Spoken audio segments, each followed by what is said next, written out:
Hello YouTube, Romel Reaction. Welcome to my channel.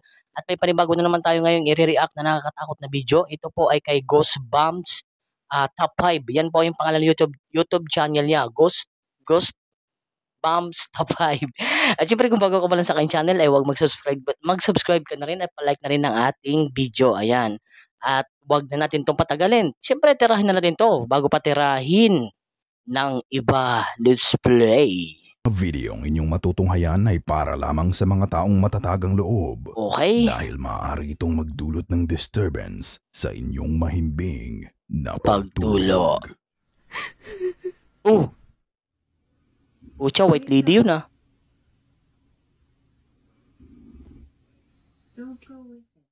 Okay. Yan.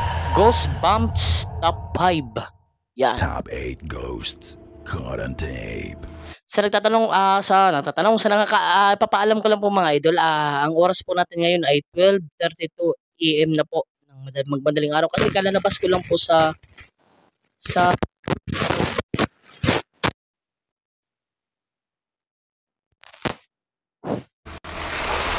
Jose Retreat House.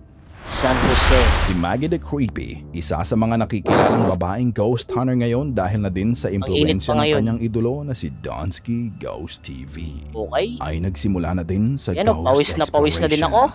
Siya ay nagtungo sa San Jose Retreat House para imbestigahan ang kababalaghan ng nasabing lugar. Marami na daw ang nagpunta sa retreat house na ito at hindi naman sila nabigo dahil bawat isa sa kanila ay nakakuha ng ebidensya ng paranormal dito. Nagsimula nang ikuti ni Maggie ang gusali. Kapansin-pansin na luma na ito at puno na ng graffiti ang mga pader. May mga parte na din ng gusali na sira-sira na. Ang creepy ng lugar. Kanyang pag-iimbestiga, bigla na lang siyang nakadinig ng kung anong tunog na naging sanhi ng kanyang pagkagulat. Pucha. Mag-isa lang ata siya eh. Nagsimula Mag-isa lang din ata si Idol. Ang mga espiritu sa gusali. Hindi pa man nagtatagal ay may kakaiba na namang nangyari. Panoorin at talasan ng inyong pandinig. Tara guys, samahan niyo ako. Ikot natin yung... Ang tapang din ni ate. Ano? Oh. Ayun, pucha, may kumalabog na. Alam yung tipo na nakakatakot pa yung lugar. Tapos gabi pa syempre. Tapos kung halimbawa kung siya lang mag-isa, nakakatakot talaga pero lang may kasama siya. Pero sa palagay ko mag-isa lang siya. Kaya nakakatakot. Oh my God. Pucha.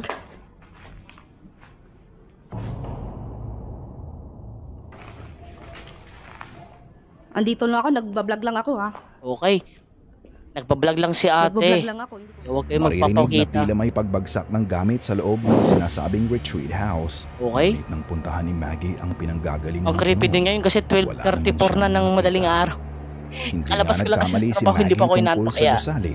Madaming pagpaparamdam ang nangyayari. Ito na lang ang naisip niyang eksplenasyon sa mga naganap at narinig niya. Ayan, ang lalaki. Tapos dyan halos kumalabog dyan.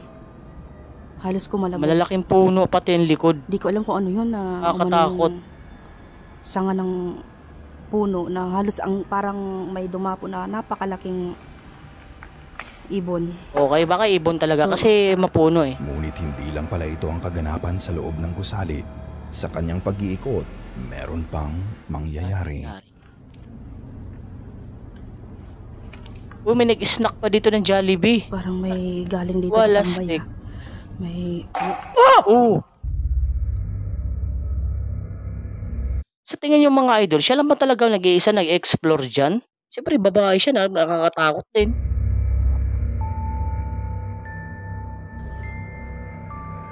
Diba, walang tao. Yari ka. Sige, kung andito kayo, lumabas kayo. Bo, ang tapang. Sipin niyo yun ha, babae yun. Marinig ng isang cop malapit sa kanya. Dahilan para iikot niya ang camera sa lumabas paligid pa kayo, hinamon pa yung multo. Pero tatanungin ko kayo mga Walas ka-goosebumps. ate. Nakita niyo ba yun? Saan? Oh, Jollibee. Nakita ko. Jollibee to eh. Parang may galing dito na tambay May... Oh! Oops, oops, oops, oops.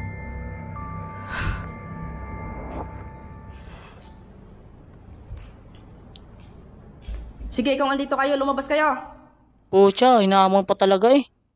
Sa kanyang paghanap ng sanhi ng tunog, pag-ikot ng cam sa likod niya, makikita ang isang itim na anino ang pumasok sa isang pinto sa gusali. Asan? Ngunit nang mahagip muli ni Maggie ang lugar kung saan nakita ang anino, tulad ng madalas na nangyayari, wala na ito.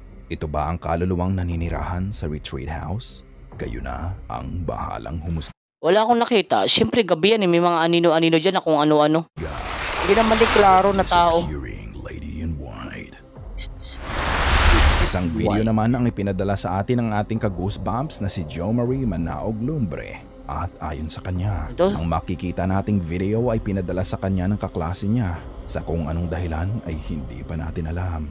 Wala na kaming nakuhang impormasyon tungkol sa video. Okay. Maaaring ito ay manifestasyon ng isang ligaw na kaluluwa. Parang ata hindi ako makatulog ngayon ah. Puchan talaga. Oh, legit ba ito?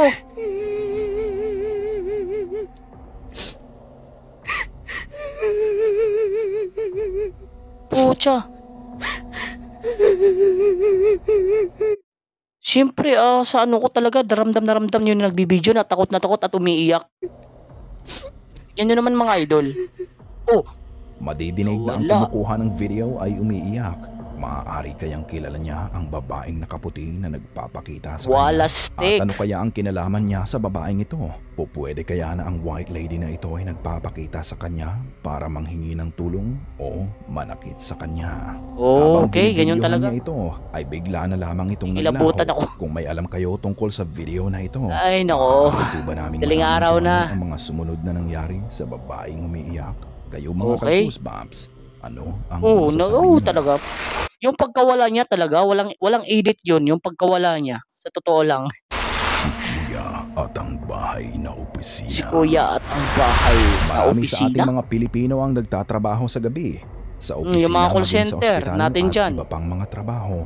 Sa hirap ng buhay ngayon, lalo na sa pagtaas ng presyo ng mga bilihin at gasolina, kailangan pati bigas ngayon at gasolina, nagmahal na. Walastik. Ang kumayod para kumita kahit pa ang kasama mo sa trabaho ay isang kaluluwa. Oh. Makikita sa video na isinuggest ni Dane na nagmula sa Facebook page ni Lionheart TV. Ang kwento ni Kuya. Nasa kabila ng mga nangyari sa gabing iyon sa loob ng opisina ay pinili niyang manatili sa kanyang pinagtatrabahuan. Baka may deadline siyang hinahabol kaya sa kabila ng kababalaghan ay pinili ng manatili dito para tapusin ang trabaho niya. Nagets niyo ba yon? Deadline. Kasi dead na ang kasama niya. Sorry. Corny. Ito ang video. Okay. Oh. Ganyan. Pusang gala. Ako natatakot sa'yo. Oh, binalik. Hindi mo na ako natatakot. Ano ba kailangan mo? Sabihin mo, pwede man kitang tulungan eh. Okay.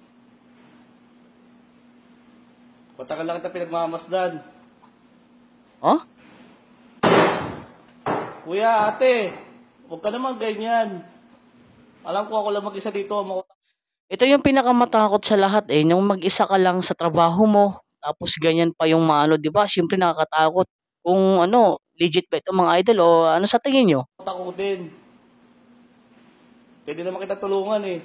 Okay. Ano ba gusto mo?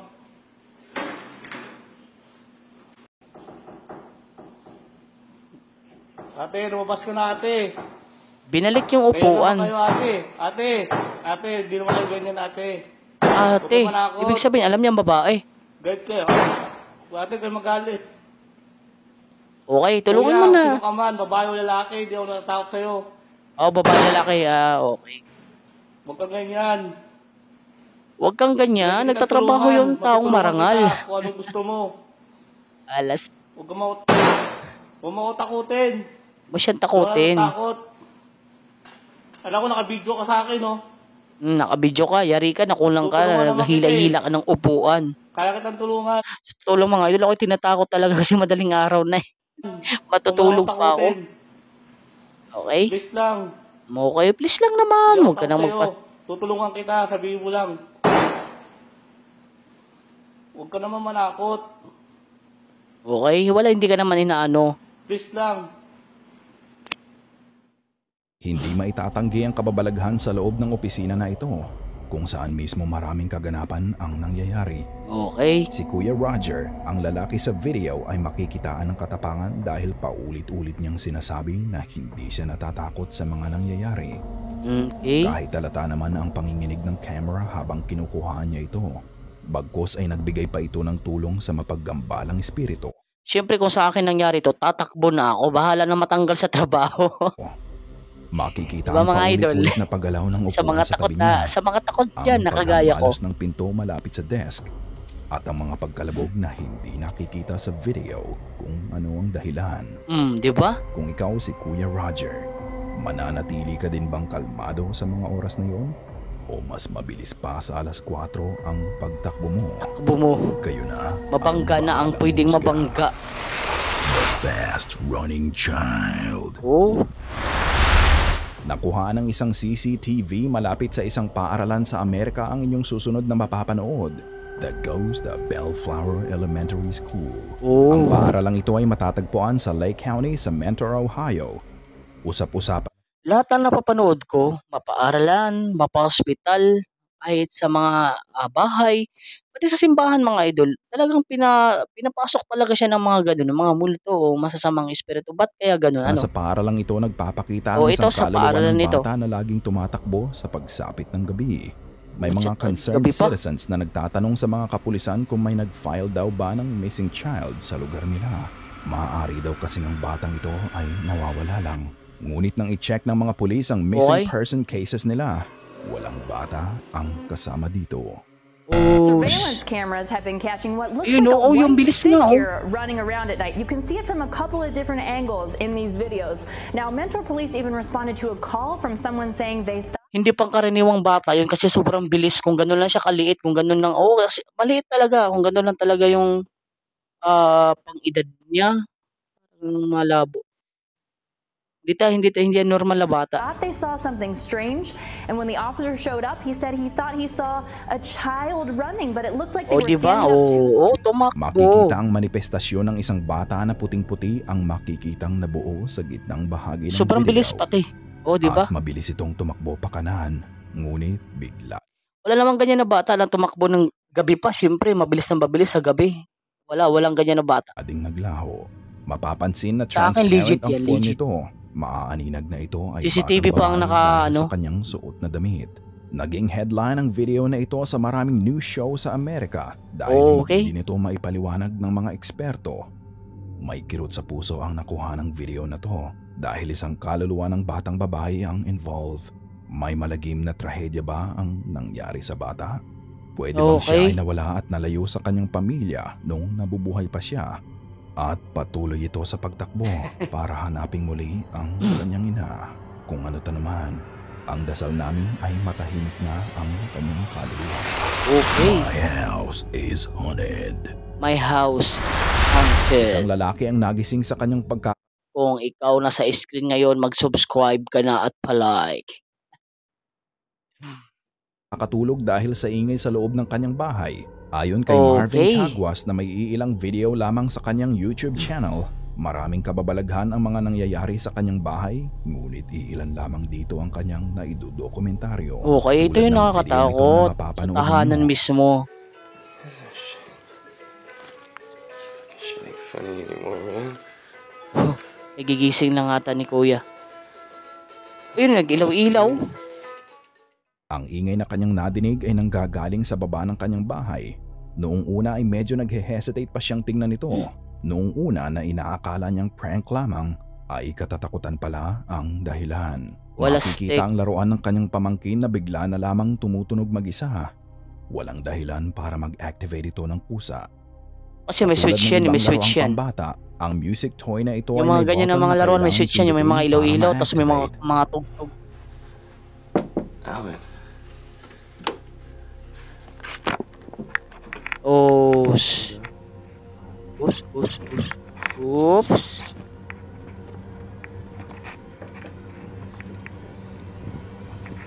Sa garahe ka na. Pinuntahan niya ang isang kwarto at ang garahe para hanapin kung may nagpa-prank ba sa kanya. Nang makita Walang niyang tao. walang tao ay napatakbo na lang siya muli pabalik sa kanyang kwarto dahil sa takot. Sa isa pang video kung saan ipinapakita ni Marvin ang night vision feature ng kanyang Xbox One. Eto naman ang kanyang nakuhaan. If you guys already know it has night vision, then I'm gonna show the people who don't know. So right now it's completely dark in this house right now. All you can basically see is my Xbox One. Ano to? Alitap-tap? Yung ano? Yung tumatakbo-takbo na mga mailaw? Ay, maliwanag? Now I'm gonna switch on the Parang night vision for you alitap-tap. guys. Ah? As you can see, it's just it lights up the whole room. It's actually a Tapos? pretty cool feature. I don't know if they have an app for this or whatnot. Tapos? They also have this version of the camera. I don't know what it is. I think it's either infrared or something like that. And then back to dark. As you can see, all you can see is my Xbox controller. Ano yung ano? It's actually pretty cool feature for the Xbox Connect that I haven't really heard of until. Ngayon mga ka-goosebumps, alam nyo na ang aking itatanong. Nakita nyo ba yun? Kung hindi, Nakita, ay, hindi ko na, ayun nakita ko lang, ano yung may ilaw na ano, para lumilipad-lipad na alitap-tap. tignan muli. Ay, I don't know dyan if they have an pala. app for this or whatnot, Sa likod. but Maaaninag na pagkabukas niya ng night vision mode ng kanyang Xbox One, makikita ang isang anino sa kusina na parang nagtago sa likod ng counter at ang isa Okay. naman ay ang paglutang ng anino papunta sa kisame bago niya ipakita ang infrared cam. Eto rin kaya ang dahilan ng pag-activate ng music toy ng kanyang pamangkin kanina? Kayo na okay nga, ang meron. mahusga. Alexa, there's a ghost. Naging katuwang na ng mga Amerikano at mga citizens ng maraming first world country ang mga voice assistant device kagaya na lamang ni Siri sa Apple at ng Alexa na inilabas ng Amazon. Okay. Ngunit sinong mag-aakala na magiging katuwang din ito sa pag-detect ng paranormal activity sa paligid? Panoorin ang pagdokumento nito Kamzo, isang TikTok user sa kanyang pagtulog. Makailang gabing hindi na siya nakakatulog sa kanyang apartment. Pabaling-baling siya sa kama at malakas ang pakiramdam niyang siya ay pinapanood ng kung sino o kung ano sa kanya. Ay naku, madaling araw na ngayon, pero ako'y pinapapawisan pa talaga. Tulog pa, may electric pa na lang. Niyang pagtulog. Heto ang nangyari sa gabing ifinilm niya ang kanyang pagtulog. Init. Okay. Bago matulog, Okay. inutusan muna niya si Alexa na babaan ang intensity ng ilaw sa kwarto by 15%. Fast forward sa kanyang pagtulog. Sino o ano kaya ang binabati ni Alexa? Ganoong malinaw sa ating walang ibang tao sa kwarto at kailangang may kumausap muna sa device para mag-respond. Naalimpungatan tuloy si Tokamzo sa nangyari at maya-maya pa. Okay.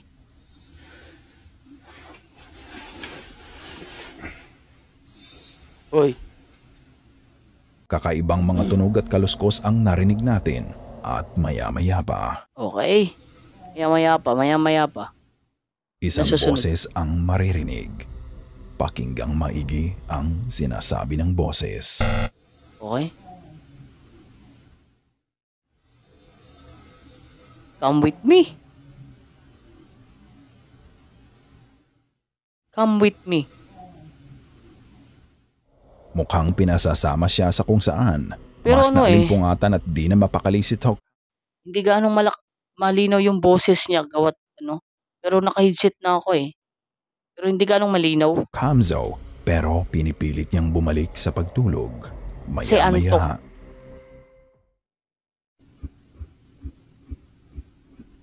Init mga idol. Isang malalim na tawa ang maririnig. Kasunod nito. Oh.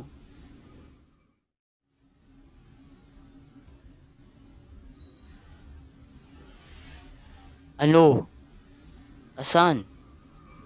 Kasunod. Isang anino ang nagdaan sa gilid ng kanyang kwarto. di ito namalaya ni Tok Hamzo na nakasuot na ng eye mask. Hindi ko napansin, hindi ko napansin yung ano, kayo ko napansin niyo na siyempre ano pa to? Ibabalik niya to. Ibabalik. Ano niya pa to, tawag nito, ibabalik yung video tapos naka-slow mo. At naghihilik sa pagtulog sa kalagitnaan ng kanyang paghimbing. Okay, di ba? Oops. Balik mo na yung ano baga, yung kanina parang hindi ako mapahiya, Goosebumps. Hindi pa binalik. Wake up daw, wake up. Don't go with it. Pucha. Ito mga idol, nakaka-creepy na ito kasi yung boses ay klarong-klaro na.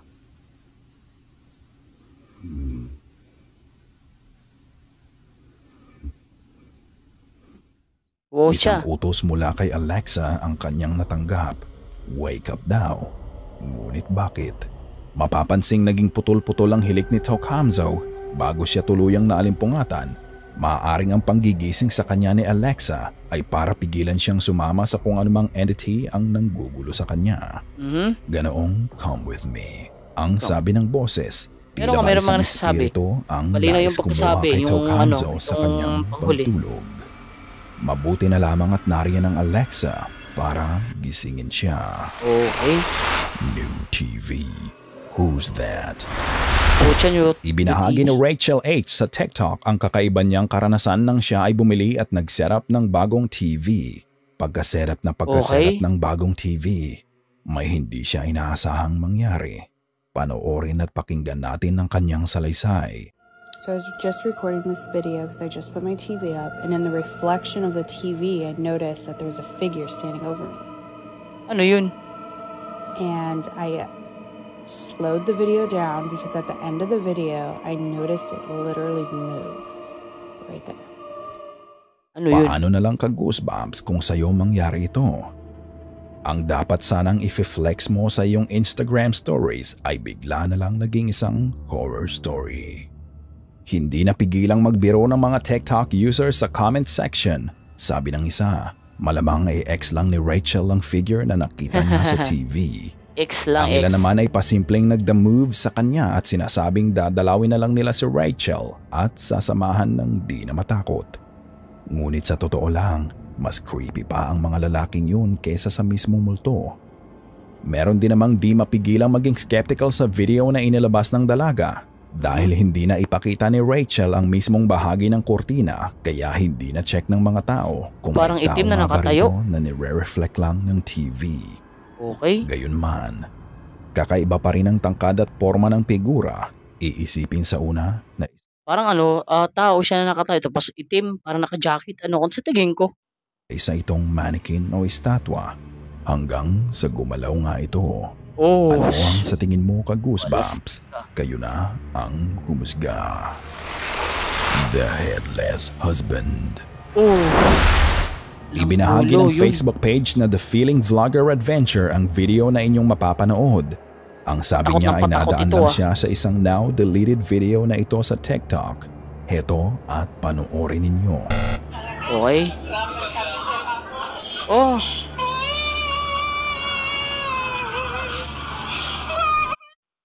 Ito yung actual video, wala talagang ulo, pucha. Ba't umiyak? Wala sa pucha. Malinaw. Sinyalis daw ito pag ganito yung nakikita mo ganun sinyalis daw ito na may masamang mangyayari na makikita natin ang pagbati ng isang babae sa kanyang asawa. At ang kapansin-pansin sa kanyang asawa, wala itong ulo. Pucha. Makikita rin nating napahagulgol ang babae nang makita ang kanyang asawang walang ulo. Winiwisikan ng tubig na malamang ay agwa bendita ang bahagi na kung saan dapat ang ulo nito at ang mga sapatos nito. Tila ba kakauwi lang ng lalaki sa kanilang bahay at dinadasalan siya ng asawa dahil nga sa nasaksihan nito. Maraming nagsasabing staged o di kaya edited ang video na ito, ngunit hindi maitatanggi ang kilabot na dala nito. Wala stick. Lalo na nang magbahagi ang mga tao sa comment section ng kanilang mga karanasang may kinalaman sa video. Ayon sa isang commenter, hindi niya malilimutan ang nangyari sa kaniyang ama taong 2011. Okay. Kakagaling lamang ng isang binata sa computer shop nang pagbuksan siya ng pinto ng kanyang tatay. Saktong papaalis din sa trabaho ang kanyang ama noong oras na iyon.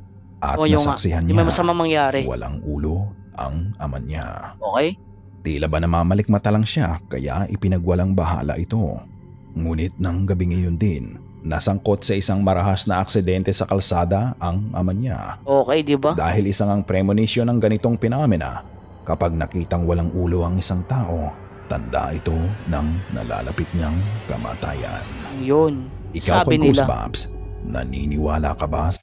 At syempre hanggang dito na rin tayo mga idol. At syempre kung natatakot ka sa video natin ay mag-subscribe ka na at palike na rin ang ating video. Ayan. Hanggang sa muli po, maraming salamat sa inyong panonood.